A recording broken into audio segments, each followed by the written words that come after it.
بزرگان دین، عزیزان من، پیارے بھائیو دوستو، رمضان کا مہینہ چل رہا ہے، دوسرا جمعہ ہے۔ اللہ تعالیٰ کی طرف سے رمضان میں خصوصی رحمتیں، برکتیں اور بہترین انعامات کا وعدہ ہوتا ہے۔ پچھلے جمعے بھی عرض کر چکا ہوں کہ رمضان میں الگ الگ عجیب اور بہترین خصوصیات ہے رمضان کے۔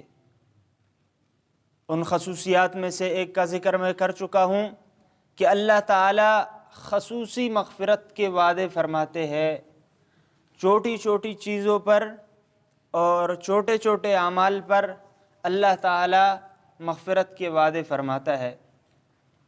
اور دوسری چیز فرمایا، جنت کے دروازے کھول دیے جاتے ہیں رمضان میں، جہنم کے دروازے بند کیے جاتے ہیں، اور شیاطین کو جکڑ کر کے قید میں ڈالا جاتا ہے۔ یہ بھی رمضان کی خصوصیت ہے۔ دوسرے ایام میں اور دوسرے مہینوں میں یہ چیز نہیں ہوتی، یہ رمضان کی خصوصیت ہے۔ آگے سنیے، فرمایا رمضان میں جنت کو سجایا جاتا ہے۔ حدیث پاک کا مفہوم ہے، فرمایا جیسے ہی رمضان کا مہینہ شروع ہوتا ہے تو رمضان کو اس رمضان سے اگلے رمضان تک، یعنی رمضان کے اس مہینے سے اگلے شوال کے مہینے تک رمضان کو سجایا جاتا ہے، خوبصورت کیا جاتا ہے، مزین کیا جاتا ہے۔ جیسے اب دیکھیں، آپ ایک مثال سے سمجھے، میرے اور آپ کے گھر کوئی اچھا اور معتبر شخصیت آتا ہے، ایک بڑی ہستی آتا ہے، ایک معزز آدمی آپ کے گھر آتا ہے، ایک مہمان آتا ہے، تو آپ جتنا آپ کے وسعت ہے، جتنی کوشش ہے آپ کی، تو آپ اپنے گھر کو سجاتے ہیں، اس کے لیے خوبصورت کرتے ہیں، سارا نظام، ساری ترتیب اچھا کر کے اس کے سامنے لانے کی کوشش کرتے ہیں۔ ایسے ہی رمضان مہمان ہے اور وہ اس ماہ میں آتا ہے، تو اس کے لیے اللہ تعالیٰ جنت، جو حقیقی گھر ہے، جو ہمیشہ رہنے والا گھر ہے، اس کو اللہ تعالیٰ مزین کر دیتے ہیں اور خوبصورت کر کے سجا دیتے ہیں۔ آگے جنت تو سج گئی، اب فرمایا رمضان کے مہینے میں صدائے الہی گونجتی رہتی ہے، ہر روز، ہر آن اور ہر گھڑی اللہ تعالیٰ کی طرف سے ندا ہوتی ہے، پکار ہوتی ہے، اور پکارا جاتا ہے کہ لوگوں آؤ اللہ تعالیٰ کی طرف۔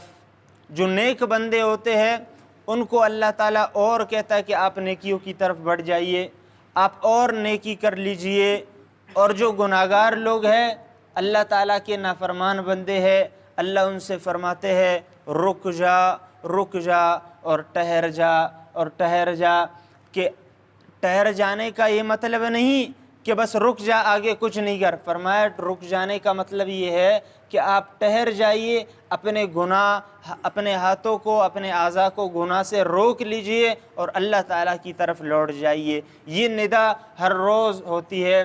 اور فرمایا کہ رمضان میں ہر روز لوگوں کی مغفرت ہوتی ہے، بخشش ہوتی ہے، اور اللہ تعالیٰ کی طرف سے خصوصی مغفرت کا وعدہ ہوتا ہے۔ یہ صدائے الہی اور ندائے الہی ہوتی ہے۔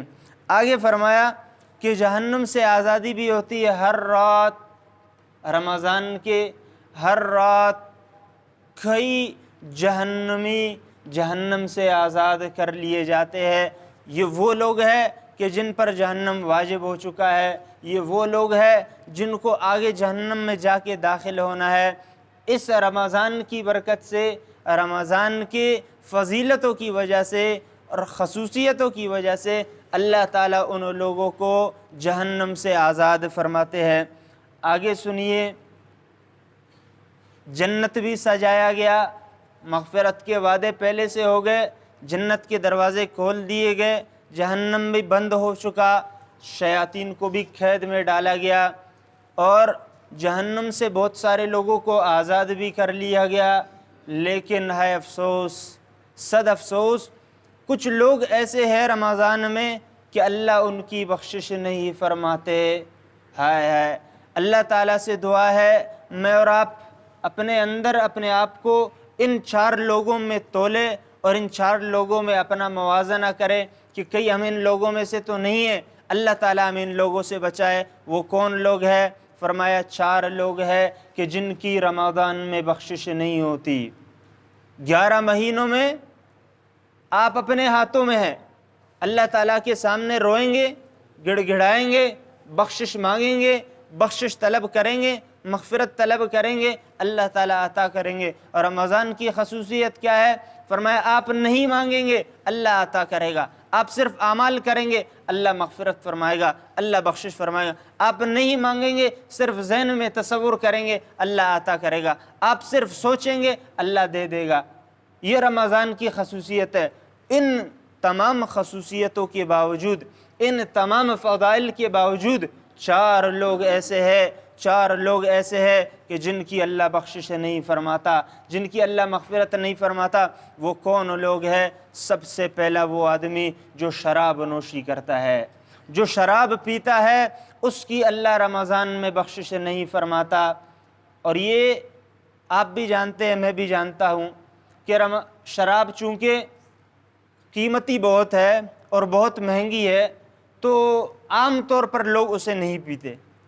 اور میں یہی امید کرتا ہوں کہ ہمارے اس محلے میں، اس قلعے میں، اس شہر میں انشاءاللہ ایسا کوئی آدمی نہیں ہوگا کہ جو شراب پیتا ہو۔ خیر، ہو سکتا ہے کوئی اس میں ملوث ہو، تو آپ ابھی توبہ کر لیجئے، ابھی اللہ سے مغفرت مانگ لیجئے، ابھی اللہ کے سامنے گڑ گڑائیے، اللہ مغفرت فرمائے گا۔ دوسرا سنیے، جس میں ہر عام و خاص ملوث ہے، کہ جس میں ہر عام و خاص آدمی ملوث ہے، وہ کون ہے؟ فرمایا والدین کا نافرمان۔ جو شخص والدین کی نافرمانی کرتا ہے، والدین کو ڈانٹتا ہے، والدین کا عاق ہے، عاق عربی میں نافرمان کو کہتے ہیں، جو والدین کا نافرمان ہے اس کی اللہ بخشش نہیں فرماتے۔ ذرا سنیے والدین کی کیا خصوصیتیں ہے، کیا فضائل ہے، کیا مقام و مرتبہ ہے والدین کا۔ ایک شخص کے بارے میں آتا ہے، فرمایا ساری زندگی اعمال کرتا رہا، نیکیاں کرتا رہا، بڑا ہی بزرگ اور نیک شخص تھا۔ موت کا وقت قریب ہوا، مرنے کو ہے۔ اب اس کے پاس بیٹھنے والے چند لوگ ہیں، وہ اسے کہہ رہے کہ آپ کلمہ پڑھ لو، ابھی آپ کی آخری چند گھڑی، چند ایام باقی ہے، آخری لمحے آپ کے باقی ہے، اور آپ کو دار فنا سے دار بقا کی طرف کوچ کرنا ہے۔ فرمایا ایک تو تلقین ہوتی ہے کہ آپ پڑھے اور اسے نہ کہے، دوسرا یہ ہے کہ اس کو کہنا باقاعدہ۔ تو فرمایا اس بندے کو کہا جا رہا تھا، اے فلان کلمہ پڑھ لو، لا الہ الا اللہ محمد الرسول اللہ پڑھ لو، جنت میں چلے جاؤ گے، بخشش ہو جائے گی۔ فرمایا اس نے کوشش کی، اپنی پوری طاقت لگائی، اس بندے نے، اس سے کلمہ نہیں پڑھا جا رہا۔ ہائے کتنی افسوس! آج ادنا آدمی، ایک عام معمولی شخص بھی جب چاہے آپ اس کو بول دے تو وہ کلمہ پڑھ لیتا ہے اور تسلی سے آپ کے لیے پڑھ لیتا ہے اور اچھی طرح پڑھ لیتا ہے۔ لیکن وہ شخص ساری زندگی نیک بھی رہا، بڑا ہی معتبر شخصیت، نیک بھی تھا، لیکن موت کے وقت اس کو کلمہ نصیب نہیں ہو رہا۔ وہ کوشش کر رہا ہے، زبان ہلانے کی کوشش کر رہا ہے، زبان کو حرکت دے رہا ہے، لیکن کلمہ نہیں پڑھا جا رہا، کلمہ نہیں پڑھا جا رہا۔ فرمایا حضور صلی اللہ علیہ وسلم آئے اور پوچھا کیا ماجرا ہے؟ فرمایا کلمہ نہیں پڑھا جا رہا۔ کہا دیکھو اس کے والدین میں سے کوئی زندہ ہے؟ فرمایا ہاں اس کی والدہ زندہ ہے۔ کہتا جلدی بلا کے لے آؤ۔ وہاں سے والدہ کو بلا کے لے آیا۔ جب آیا تو پوچھا کہ آپ اپنے بچے سے ناراض ہے؟ فرمایا ہاں میں اپنے بچے سے ناراض ہوں۔ اب سنیے آگے، کیوں ناراض ہو؟ والدہ سے حضور صلی اللہ علیہ وسلم نے پوچھا کیوں ناراض ہو؟ اب میرے اور آپ کے زمانے کا وہ وجہ نہیں بتایا کہ بیٹے نے باپ کو کس کے مارا ہے، ڈنڈوں سے مارا ہے، چاقو سے مارا ہے اور بندوق سے مارا ہے، والدہ کو مارا ہے، یہ نہیں، یا گھسیٹ کے گھروں سے نکال دیا ہے یا اولڈ ہاؤس میں داخل کر دیا ہے، یہ وجہ نہیں تھی۔ والدہ نے کہا یہ میرا جو بچہ ہے مجھ سے تھوڑا بدتمیزی سے بات کیا کرتا تھا، اس لیے میں اس سے ناراض ہو گیا۔ اب آگے دیکھیے حضور صلی اللہ علیہ وسلم کی شفقت، وہ پیار، وہ محبت۔ فرمایا تم چاہتی ہو، والدہ کو کہا تم چاہتی ہو میں تمہارے بیٹے کو آگ لگا دوں؟ فرمایا نہیں، اتنا تو ناراض نہیں ہوں، ناراض ہوں اپنے بیٹے سے، لیکن اتنا ناراض نہیں ہوں کہ اپنے بیٹے کو جلتا ہوا دیکھ لوں۔ فرمایا تو ابھی اس کو معاف کر دو، اگر آپ معاف نہیں کرو گے اسی حالت میں بغیر کلمے کے وہ دنیا سے چلا گیا تو ہمیشہ ہمیشہ کے لیے آگ میں جلے گا، اور ایسا آگ نہیں کہ جو دنیا کا ہو بلکہ جہنم کی آگ ہے، اس میں جلے گا۔ تو فرمایا کہ والدہ نے اسے معاف کر دیا۔ والدہ کا یہاں سے معاف کرنا ہی تھا، اور وہاں سے اس بندے کے زبان پہ کلمہ جاری ہونا شروع ہو گیا، اور اس نے کلمہ پڑھ کے ایمان کی حالت میں دنیا سے گیا۔ اب میں اور آپ اپنا محاسبہ کر لے، جو لوگ یہاں پہ تشریف فرما ہے، کوئی بوڑھا ہے، کوئی جوان ہے، چھوٹا ہے، بڑا ہے، مرد ہے، عورتیں ہیں گھر میں، جو کوئی ہے، ابھی جا کے اپنے والدین سے صلح کر لو، ابھی اپنے والدین کو منا لو، وگرنہ وہ دن زیادہ دور نہیں ہے کہ جب آپ موت کے منہ میں آئیں گے اور پھر کلمہ آپ کی زبان پہ جاری نہ ہوگا، اور اگر بالفرض آپ ایسے ہی دنیا سے چلے گئے تو پھر آپ کی کیا حالت ہوگی آخرت میں۔ اللہ تعالیٰ میری اور آپ کی حفاظت فرمائے اور اپنے والدین کی فرما برداری کرنے کی توفیق عطا فرمائے۔ یہ وہ دوسرا شخص کہ رمضان میں بھی اس کی مغفرت نہیں ہوگی۔ اللہ تعالیٰ مجھ اور آپ کو خصوصی اپنے والدین کو بٹا کے ان کے ہاتھ پیر چومنے کی توفیق عطا فرمائے اور ان کو راضی کرنے کی توفیق دے دے۔ جن کے والدین زندہ ہے وہ غنیمت جان لے، ابھی راضی کر لے، آج ہی جائے، اس نماز کے بعد جمعے کی نماز پڑھ کے اپنے والدین کے پاس جائے۔ اور جن کے والدین نہیں ہیں وہ کیا کرے؟ انہوں نے نافرمانی میں زندگی گزار دی، فرمایا وہ ان کے لیے اعمال کرے۔ ابھی رمضان میں آپ نے قرآن شریف ختم کر دیا، اپنے والدین کے لیے بھیج دے، اے اللہ اس کا ثواب میرے والدین کو دے دے۔ آپ نے استغفار پڑھا 100 دفعہ، 1 دفعہ، آپ اس کو والدین کے لیے بھیج دیں۔ امید ہے انشاءاللہ اللہ تعالیٰ آپ کو نافرمانوں کی لسٹ سے نکال کر فرما برداروں کی لسٹ میں شامل فرمائیں گے۔ یہ وہ دوسرا شخص تھا جس کی مغفرت رمضان میں نہیں ہوگی۔ تیسرا کون بندہ ہے؟ فرمایا وہ جو لوگوں کے لیے دل میں نفرت اور بغض رکھتا ہے۔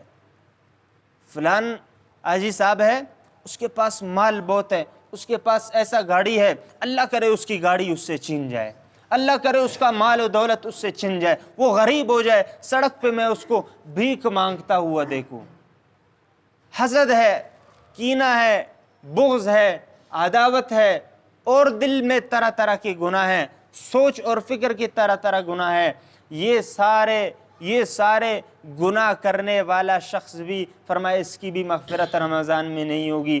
تو جو بھائی بھی ایسا ہے میں اس سے درخواست کرتا ہوں، میں اس کے سامنے ہاتھ جوڑتا ہوں کہ آپ اپنی صلح کر لو اللہ سے اور تمام گناہوں سے توبہ کر لو۔ چوتھا فرمایا کون شخص ہے؟ وہ کہ جو رشتہ داروں سے قطع تعلق کرتا ہے، اس کی بھی رمضان میں مغفرت نہیں ہوتی۔ چچا کے ساتھ لڑا ہے، چچا کو مارا ہے، پیٹا ہے، گالیاں دی ہے، آج جا کے صلح کر لو، موقع ہے۔ بہن بھائیوں کو مارا ہے، پیٹا ہے، ایک تو صلح کی خاطر، اصلاح کی خاطر آپ اسے مار دے، اس کو ڈنڈا مارے، اس کو کچھ باتیں سنائے، نہیں، عداوت کی وجہ سے، دشمنی کی وجہ سے، بغض کی وجہ سے اس کو مارا ہے، ابھی جا کے صلح کر لو، موقع ہے۔ پھر یہ موقع نہیں ملے گا، پھر پتہ نہیں یہ رمضان آئے یا رمضان تو آئے گا لیکن ہم رمضان میں ہوں گے نہیں ہوں گے۔